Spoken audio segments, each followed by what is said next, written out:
Slide to the bottom of the path and hit Plankton signs along the way. Hello and welcome to the Spongebob Squarepants Movie, where last episode we played through the 4th level of the game, which was 3,000 Miles to Shell City, and today we're playing through our first sliding level of the game. We have had slides earlier in the game. We haven't had any levels that are entirely dedicated to sliding down, oh, hello there, little jellyfish, to sliding down a mountain or whatever, and this is the first of, I think, 3? I could be misremembering, it's been a long time since I've actually played through this game, but I know that there's at least 3 sliding levels in this game. And they do suffer from the same tedious repetition that the driving games or the driving levels do. But the gameplay is actually fun, so, you know, it's not as bad. But, so, sliding controls are basically the same as they are. I mean, we are in a bathtub instead of just being on the slide normally. That's just so that we can have SpongeBob and Patrick at once. It's just standard sliding controls. You slide around like this. You can jump, and you can even double jump. I don't know how you're double jumping in a bathtub, but whatever. You can double jump. And you can also use the camera to rotate around like this to help ease searing like you would on a normal slide. So, that's about all I have to say there, because the controls are, like I said, just as simple as they would for a standard slide. You want to make sure you try to hit as many boxes as you can along the way to increase the amount of dumbbells you can collect. Now, there are 2 treasure chests in this level. I'll show you right here. Sorry, there are 3 treasure chests in this level. But we can only collect 2 of them on this first run. That's what I meant to say. There are 3 treasure chests, but we can only collect 2 on our first run. There is a 3rd we can collect, but we can't collect it right away because it requires us to have knocked down all the towers to get it, which, as you may have noticed, the objective for this level is to knock down all 5 of Plankton's towers, because apparently even though the whole of the last level was about knocking down the towers, we missed 5 in that process. You can see right there, that's treasure chest number 3. We can't get it yet because we have to have already knocked down that tower earlier so that we can actually get up there and grab the treasure chest. So we can't get it yet, but we will get it when we do the time trial, because just like the driving levels, there is a time travel, a ring. Did I say time travel? A time trial challenge, a ring challenge, and a much harder expert level time trial challenge. All of which we'll be doing in this episode. But first, we just got to make our way through the slide, and there really isn't much thought you have to do here. You slide down, you hit all the targets, and then the towers will basically knock themselves over at that point. The only thing you really have to watch out for is any obstacles along the way, so boulders falling from the sky like that, boulders tumbling down on the slide itself, enemies can't harm you because you're in a bathtub, you just steamroll right past them, as I'll demonstrate here in a second. Basically, it's just, if you have a grip on the sliding controls, you'll do just fine. There isn't really much to worry about here. It's not like the driving levels where the controls are just abysmal and stuff that you can do. But yeah, so we're actually coming up on our first treasure chest here pretty soon.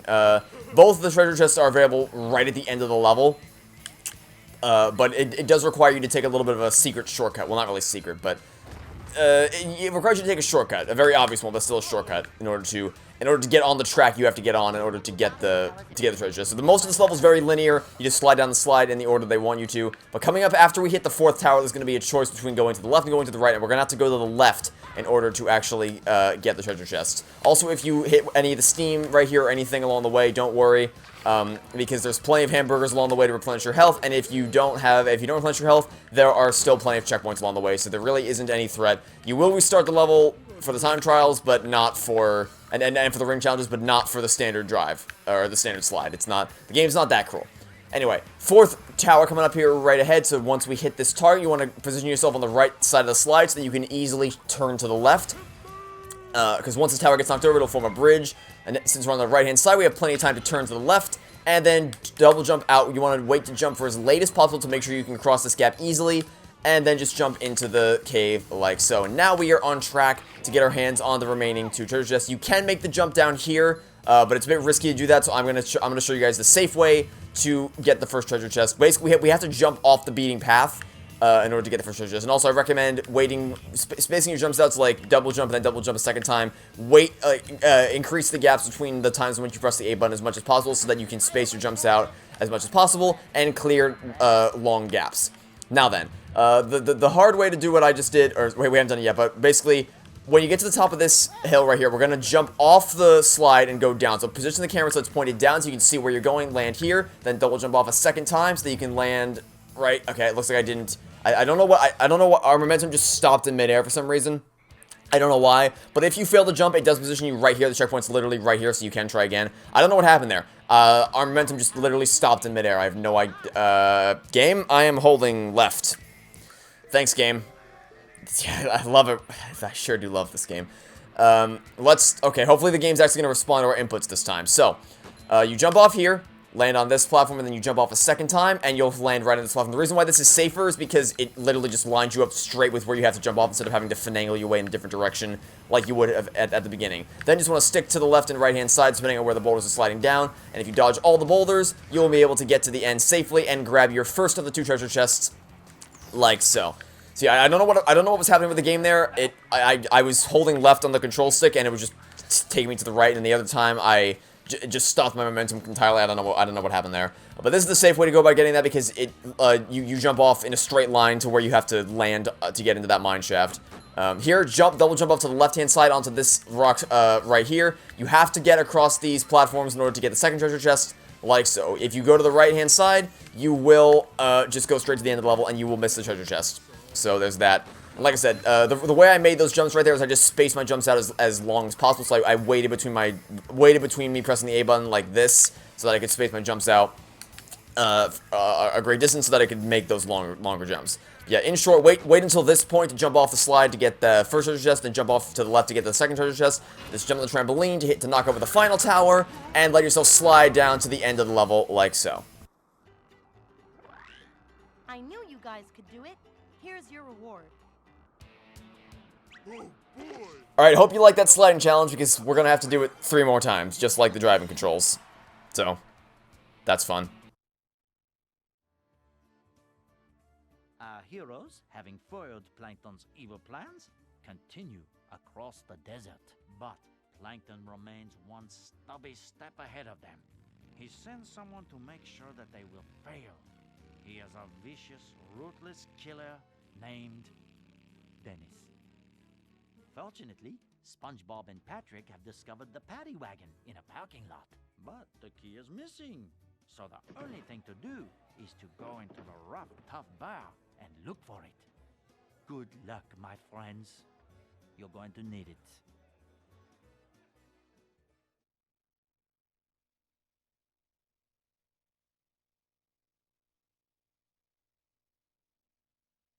You have to get the key to the paddy wagon back.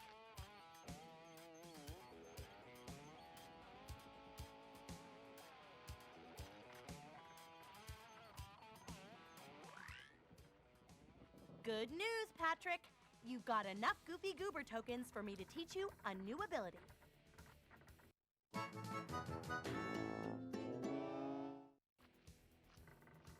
My flop is the mightiest flop of all! It's called the Smash. In the air? Yes, you have to be in the air for the Smash to work. You can use it to press buttons, break through floors, and even defeat enemies. The paddy wagon is parked outside, but you'll need to get the key back to use it. That doesn't sound hard. You'll probably have to defeat all of the thugs to get to it. That sounds hard. You can do it, I know you can. Well, if you believe in me, then I can do it. The key to the paddy wagon. Paddy wagon. Careful. Easy. You got it!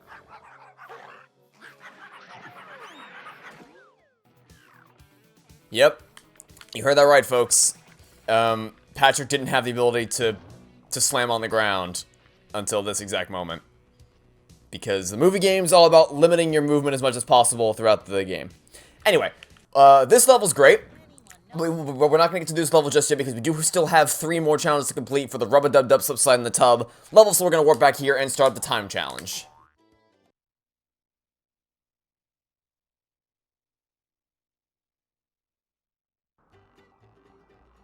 You guys took a while going down the slide the last time.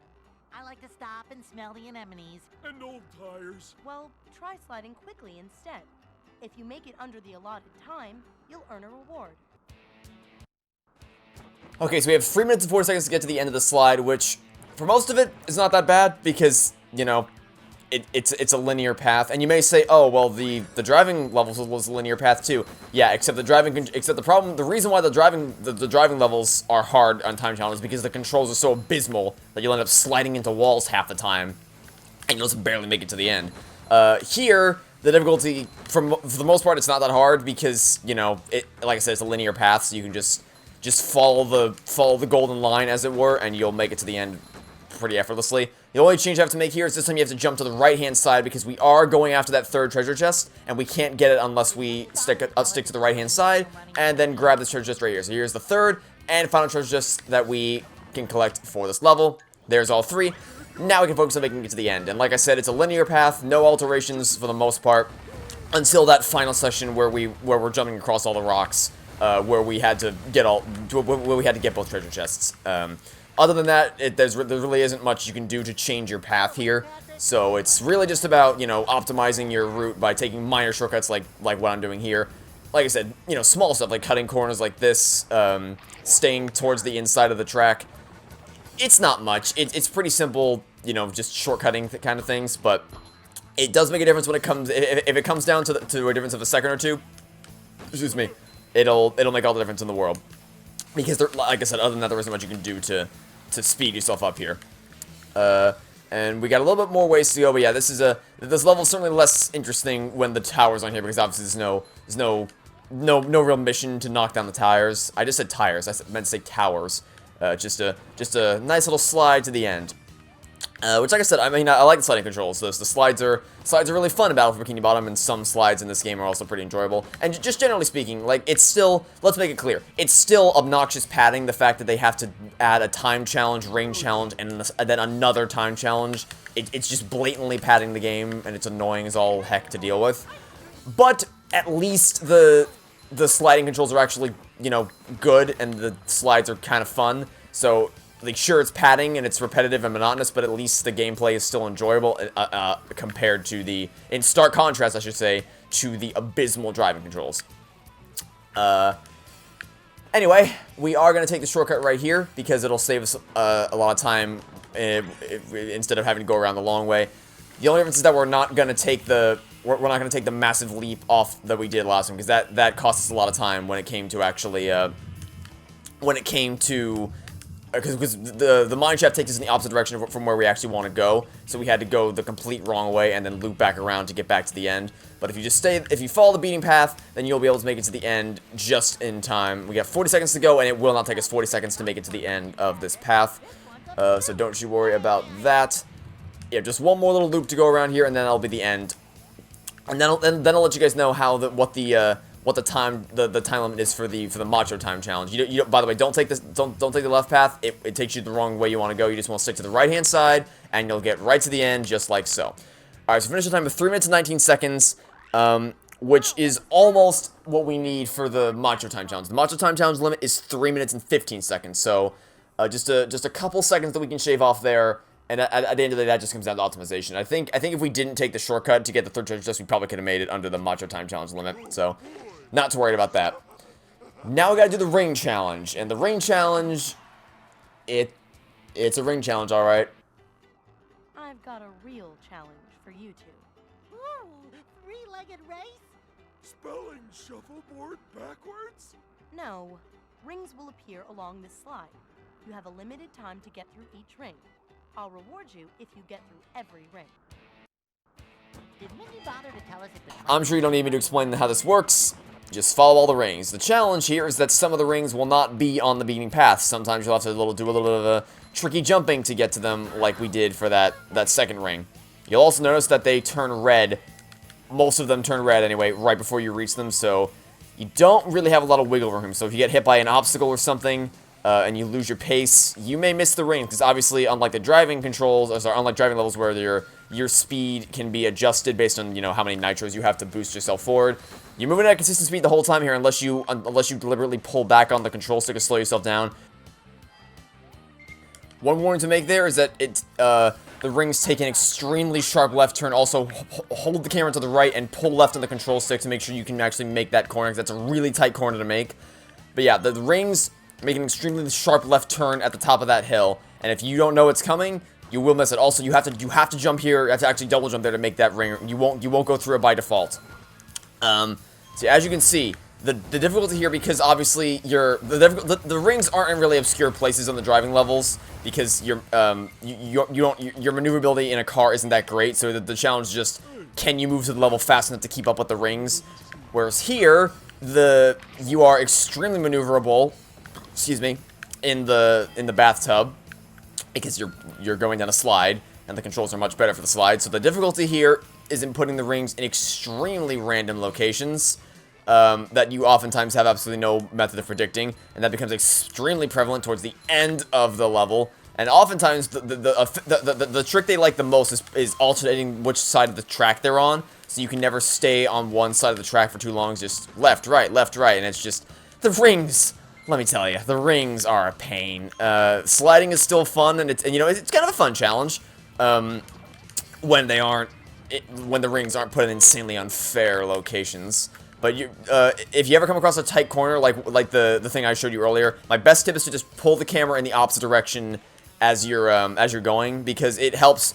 You turn slightly faster when your camera is moving with you. So like if I want to go right, if I pull the camera, if I push left to the control stick to push the camera right, it'll help me turn faster, so I can make the turns a little bit better like this. It's just a little trick that I picked up when I was practicing the kelp vines when I made my Battle for Bikini Bottom walkthrough. Because now that was close. That was really close. That's why you use the camera to turn, folks. But yeah, now I can do the kelp vines pretty effortlessly, because I've just done it so much practicing when I made my walkthrough. But it was not always that way. I used to be really bad at the kelp vines. Also, right here, we're going to make a sharp right, then a sharp left, and then another sharp right after this. This is the sequence of platforms that we're going to take in the Macho Time Challenge to shave off as much time as possible. Because that's going to be that's like the straw that breaks the camel's back in terms of pushing you over the edge to get that Macho Time Challenge award. Yeah, what I was saying about also do not take the shortcut here. Don't take this shortcut. Do not fall for that trap. You're expecting there to be a ring there because it makes sense for them to put on the shortcut. It's not. The last couple of rings after that turn are on the main path. Anyway, what I was saying about kelp vines, easily the hardest slide in that entire game. I used to be terrible at it, but then I got really good at managing the camera while turning, and I got better at them. But yeah, that's the ring challenge. Now all we have left to do is the Macho Time Challenge, which shouldn't be too bad because our main time challenge was almost enough to beat the Macho Time Challenge. So I think we'll be just fine. How fast do you two think you can slide? Does this answer your question? Okay. Beat the manly time down the slide, and you'll be rewarded. Like I said, 3 minutes 15 seconds, which is only 4 seconds shy of what our initial time challenge was. So now it's just a matter of shaving off as much extra time as possible. Also, I didn't even see that we apparently with the amount of time we spent on this freaking slide, we got enough for an upgrade point. And I know exactly what we're going to use that upgrade point on. We're going to use it on the smash attack, because the default state of the smash attack, like the ground slam from Battle for Bikini Bottom for Patrick, is equivalent to the fully upgraded version of the ground slam smash attack for Patrick in this game.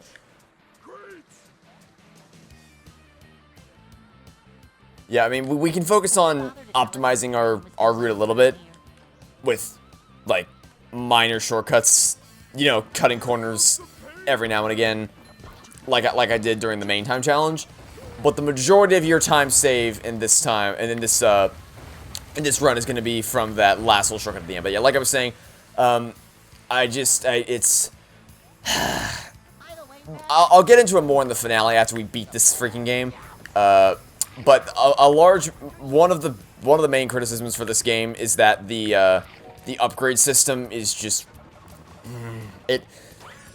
It's not like they give you extra cool moves. It just strips away movement you already had in Battle for Bikini Bottom, and then gives you the ability. It's kind of like, it's kind of like what EA did with Battlefront 2. It's like locking your favorite things behind paywalls.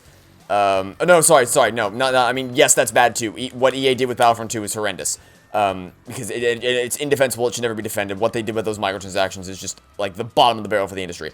But a better example of actually what they did with Halo 5, because as much as I love Halo 5, big bone to pick with it, which is that, like, it's great to play now, but when it launched, it had very few game modes, very few additional features. It's in a great state now. MCC and Halo 5 are both in phenomenal states right now, but when those two games launched, they had barely anything. Now MCC is a bit of a different case, because that was just, like, that's its whole animal to dissect. But Halo 5 launched in a functional state. It's just that it lacked many of the essential game modes that, you know, people knew and loved Halo multiplayer for. So, and then they did have an outline of, like, hey, we're introducing all these cool new game modes over the course of the next few months. But it's like, no, you're not. Those are the game modes we said we wanted at the start of the game when it launched. You hid them away behind the update changelog thing, and they're like, yeah, sure, you'll get them eventually, just not at launch. It's like, okay, but we could have had them at launch. You just chose to delay them until later when you updated the game later. So it's kind of like the same thing here. It's like, hey, look at all these cool new upgrades you can get. It's like, no, we already had these upgrades in Battlefield Bikini Bottom. You took them away from us, and you hid them behind the upgrade system, preventing us from actually using them until we have enough dumbbells to unlock them, which is not how you should design a game. But anyway, like I said, that last shortcut saves you all the time you need to make it under the Macho time. Guys rock, as promised. Oh boy! And now, finally, that is our last Goofy Goober token of the Rub-a-Dub-Dub Slide in the Tub level. You've beaten everyone's time. I do what I can. As do I. Then how about beating your best time? We will not be doing that. We'll be pausing right here, because that's it for now. That's all 4 of the Goofy Goober tokens gotten in this level. All 3 treasures just collected. So now, that'll be it for now. Thanks for watching. Stay tuned next time to catch you all tomorrow for some more SpongeBob Squarepants, the SpongeBob Squarepants movie. Goodbye!